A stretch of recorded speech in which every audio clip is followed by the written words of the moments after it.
اعلیٰ حضرت نے بڑی تفصیل سے بات کی ہے. معمولات ہمارے آراس کے ہیں، قبور پہ حاضری کے ہیں اور دیگر امور کے، بلکہ قبور کی حاضری کے حوالے سے اعلیٰ حضرت نے کتنا واضح اور دو ٹوک موقف بیان فرمایا کہ زیارت قبور بالاتفاق جائز ہے، اس میں کوئی دوسری رائے نہیں ہے. قبروں کی زیارت کے لیے حضور نے خود حکم دیا، فرمایا کہ کنت نہیتکم عن زیارت القبور فزوروها، میں تمہیں قبروں پر جانے سے روکا کرتا تھا. ایک زمانہ تھا حضور نے منع کیا کیونکہ اس وقت مشرکین کی قبریں تھیں. پھر اس کے بعد جب جنت البقیع بنی اور اس طرح مختلف جگہوں پہ مسلمانوں کی قبریں بنی تو پھر حکم دے دیا. کیوں؟ لِأَنَّهَا تُذَكِّرُ الْآخِرَةَ، اس لیے قبریں آخرت کی یاد دلاتی ہیں. تو قبروں کی زیارت بالاتفاق جائز ہے، لیکن اس کے اندر یہ فرق کر دیا کہ یہ مردوں کے لیے جائز ہے، عورتوں کے لیے حضور علیہ الصلوۃ والسلام کی قبر انور کی حاضری حضور کی شفاعت کا سبب و ذریعہ ہے. اس کے علاوہ حضور علیہ السلام کا فرمان ہے لعن رسول اللہ زوارات القبور، قبروں پر جانے والی عورتوں پہ رسول اللہ نے لعنت کی ہے. اور اس پر علماء نے لکھا ہے کہ جو فزوروہا کی اجازت ہے، کیا اس میں عورتیں شامل ہیں یا نہیں شامل؟ تو ایک کثیر طبقہ کہتا ہے کہ عورتیں شامل نہیں ہیں، اور جو ان کو شامل مانتا ہے اس کو بھی شرائط سے مانتا ہے. ایک تو محرم کے ساتھ جائیں، دوسرا وہاں اختلاط مرد و زن نہ ہو، اور تیسری شرط یہ ہے کہ عورتیں جزا فضا نہ کریں، واویلا نہ کریں، جس طرح عورتوں کے اندر جو ہے وہ صبر کی کمی ہوتی ہے مردوں کی نسبت. تو اگر ان شرائط کو پورا کیا جاتا ہے تو پھر جو ہے وہ مخصوص جگہوں پہ عورتوں کا چلے جانا قبروں میں جائز ہوگا، جس طرح والد کی قبر پہ جا رہی ہیں، والدہ کی قبر پہ جا رہی ہیں، لیکن ان شرائط کے ساتھ. لیکن بعض نے کہا کہ نہیں مطلق نفی ہے، لیکن جنہوں نے جواز قرار دیا انہوں نے بھی ان 4-5 شرائط کے ساتھ جو ہے وہ جواز قرار دیا. باقی جو اختلاط مرد و زن جہاں ہوتا ہے اور محرم کے بغیر خواتین جاتی ہیں، جس طرح کہ ہمارے ہاں مروج ہے، اور یہاں بسوں کی بسیں بھر کر کے مختلف درباروں پر مزارات پہ جا رہی ہیں. اعلیٰ حضرت سے پوچھا گیا جائز ہے یہ نہیں جائز؟ فرمانے لگے مجھ سے یہ پوچھتے ہو جائز ہے، مجھ سے یہ پوچھو ان پہ لعنتیں کتنی برستی ہیں.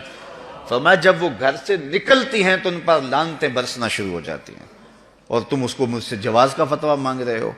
تو اب دیکھیے کہ یہ ہمارے معاشرے میں ہے کہ نہیں ہے. اور اس کو کیوں نہیں روکتے؟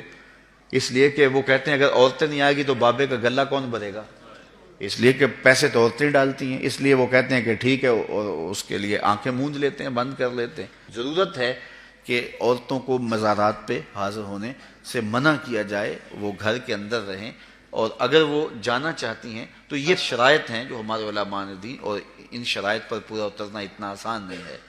اسی طرح اللہ نے فرمایا کہ جو ہے وہ زیارت قبور بالاتفاق جائز ہے. عورتوں کی جو بات ہے وہ آپ نے بیان فرما دی. دوسری بات فرمائی سجدہ قبور اور طواف قبور بالاتفاق حرام ہے، اس میں کوئی دوسری رائے نہیں ہے. قبروں کو سجدہ کرنا اور قبروں کا طواف کرنا بالاتفاق حرام ہے، اس میں کسی کا کوئی اختلافی نوٹ نہیں ہے کسی بھی عالم کا. اور تیسری چیز فرمایا کہ بوسہ قبور اس میں اختلاف ہے، مختلف ہی ہے، لیکن احوط یہ ہے، احتیاط اسی میں ہے کہ نہ دیا جائے. یعنی قبروں کے بوسے کے بارے میں کچھ علماء قائل ہیں، کچھ علماء نہیں قائل، لیکن اعلیٰ حضرت فرماتے ہیں کہ دور موجود میں یہ ہے کہ احتیاط اسی میں ہے کہ بوسہ قبور نہ دیا جائے. لیکن فرمایا کہ اس کے باوجود بھی کچھ لوگوں کی خاص کیفیت ہوتی ہے، تو وہ مناسب حال ہوتا ہے تو فتویٰ اس حال کے مطابق ہوگا.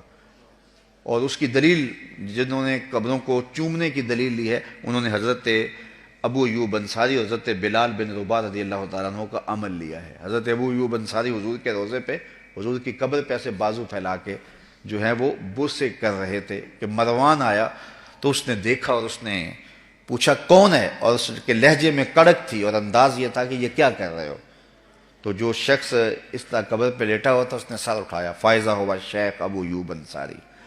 تو سر اٹھانے والے حضرت ابو ایوب انصاری صحابی رسول تھے. تو مروان کی آنکھوں میں آنکھیں ڈال کے کہنے لگے میں کسی پتھر کو نہیں پوج رہا، اپنے آقا کی قبر کو چوم رہا.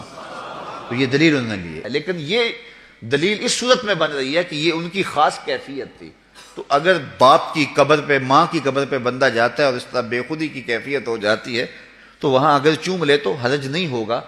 لیکن عمومی طور پہ اعلیٰ حضرت نے جو موقف دیا ہے کہ وہ مزارات پہ جائیں تو احوط یہ ہے کہ بوسہ نہ دیا جائے، چونکہ بوسہ دینے کے لیے آپ کو نیچے جھکنا پڑے گا، اور آپ بوسہ دے رہے ہوں گے تو کسی کو یہ گمان ہو سکتا ہے کہ یہ سجدہ کر رہا ہے، لہٰذا کسی کو بدگمانی سے بھی بچانا لازم اور ضروری ہے۔ اس لیے فرمایا احتیاط اسی میں ہے کہ قبروں کو بوسہ نہ دیا جائے، اور